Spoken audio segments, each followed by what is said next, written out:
you said the patients come in and what should they expect? The first thing they should expect is to be treated as if they're visiting a family's home for that hour or two.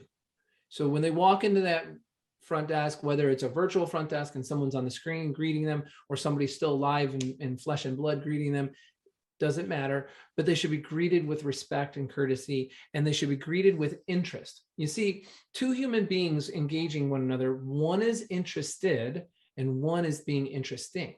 When you're talking to me and you're posing the questions, you're being very interesting.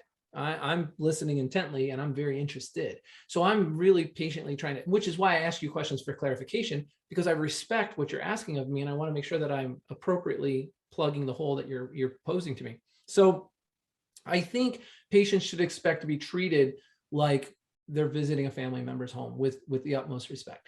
I think they should be treated, and when they go back and see the clinician, I think the clinician should address the patient in definitely in the front half of the evaluation with extreme interest. I think the patient should feel like the most special person in the room. So, the therapist is asking, so did you find our clinic okay? Was the parking lot all right? Was traffic okay when you came? Is this a good time of day for you to come for follow-up visits? Because I'll walk you out and we'll make sure we schedule accordingly so it really works best in your schedule. Before we're even talking about your torn ACL, your meniscus tear, or whatever it is you're coming, your low back pain, doesn't matter, your arthritic neck. I'm more interested in you. How are you doing? How did you come to find us? How did you get here? Was everything good at the front when you signed in? Was there anything we could do better? Okay, good. Well, let me tell you a little bit about myself. Before I do, have you had physical therapy before? What was your experience when you had physical therapy before? Again, interest. The patient's feeling like, wow, I made a really good choice. And then the therapist takes just 2 minutes and says, let me tell you a little bit about my past and my history and where I went to school and what I did and what my interests are here. And I'm going to hope as we move forward through this evaluation that I exceed your expectations. Every single one of my therapists was taught to communicate to their patient that in their eval visit, within the first 10 minutes, they're to tell their patient at some point in that conversation, good, well, we're going to get forward. We're going to move forward with some questions and some special tests. And together, what you tell me, what I find on my test, and what your doctor has shared with us, I'm going to put all of those things together and we're going to come up with a plan of care. That is the whole purpose of today's visit, is for me to accurately diagnose what is actually going on and accurately construct a plan of care that's going to remedy this situation. I think patients should walk out of their eval saying, I know this person, I know their sincerity, and I know that they've put everything into putting together the absolute best plan of care for me with the goals that I agree to. From that point forward, it's just about execution. I mean, the doing this is the easy part, is the execution. But winning that patient over with that sincerity and that level of empathy and interest is really, in some busy clinics, it's lost. It's lost because you don't have the time to do it. You don't have the time to articulate it.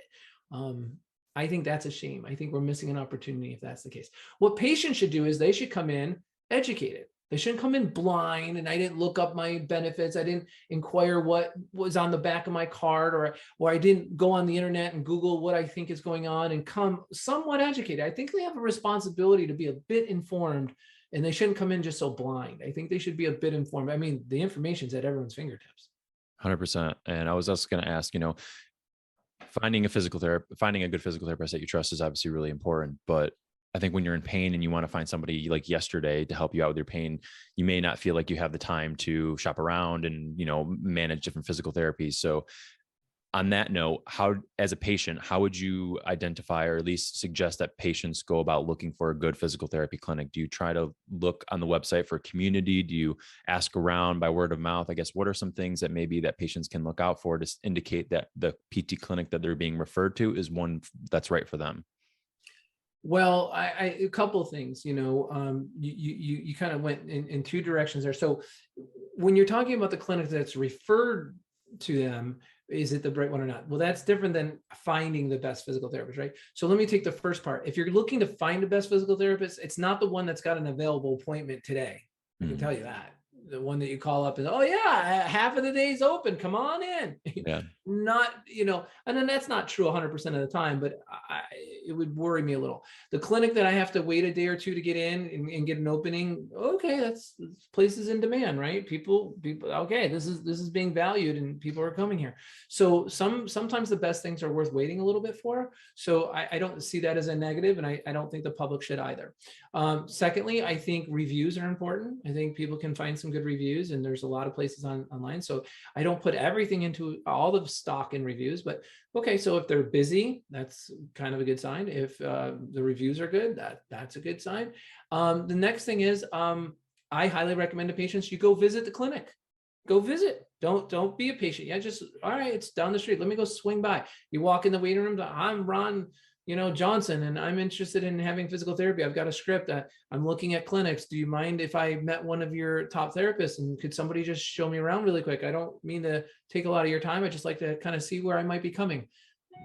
I had people do that all the time in our clinic, and I think that's a very wise thing to do as a patient. So if you're on your own, I think you should go inspect the office. Is it clean? Is it neat? Look at the waiting room. Are the magazines, 6 months old? If the magazine's in the waiting room 6 months old, well, that tells you a little bit about the level of detail or the level of attention people are giving to how the place is run. Are there things posted all over the waiting room and posted on with tape or something? Are things in nice sorters, nice organizers? Somebody invests some money in it, right? Does the place look clean and neat, or are the walls all dinged up and they look like they should have been painted 2 years ago? All that stuff should register with you, the patient, as to the attitude of the owner and how they run their operations, at least environmentally. Referral wise, when a physician gives you a recommendation as to going to somebody, I think as a patient, you should ask one question back to the physician. You should say, if I was your mother, daughter, son, whatever, would you go here? Is this who you would say? Oh, okay. Yes, I would go to ABC clinic. Good. Who should I see? Who's the therapist that you would want to be treated with? It's funny, when they're recommending the one that they have a financial gain in, they won't give you a name. When they're recommending a clinic that they've had good results in, they clearly know who that therapist is, and they'll tell you that name.